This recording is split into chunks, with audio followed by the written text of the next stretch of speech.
Ed è forte tra gli artigiani il timore che molte attività non ce la facciano a ripartire. Per Confartigianato occorre reinventare alcune attività in virtù del cambiamento dei consumi. Sentiamo Luca Ginetto.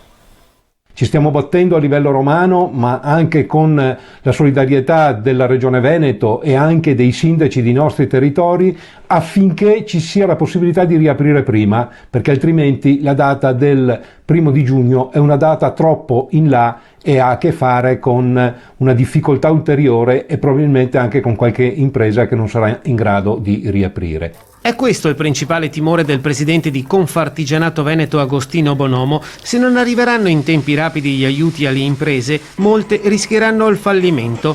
Anche le stesse aziende dovranno, in un certo modo, modificare la loro organizzazione del lavoro. Io vedo adesso però tanta voglia di cominciare a lavorare, ci sono le imprese che stanno cercando di mettere in campo quelli che erano i driver di crescita anche prima del 29 di febbraio, che hanno a che fare con la digitalizzazione delle imprese, con la ricerca di mercati esteri, con un approccio all'export anche per imprese che prima in questo settore magari non si erano ancora approcciati. Un altro aiuto alle imprese artigiane può arrivare dal taglio della tassazione. C'è bisogno assoluto di una iniezione di liquidità e una certezza che lo Stato possa mettere da parte, anzi cancellare tutta una serie di pratiche burocratiche che già non potevamo più permetterci prima e che in questo momento devono essere assolutamente cancellate con un colpo di spugna.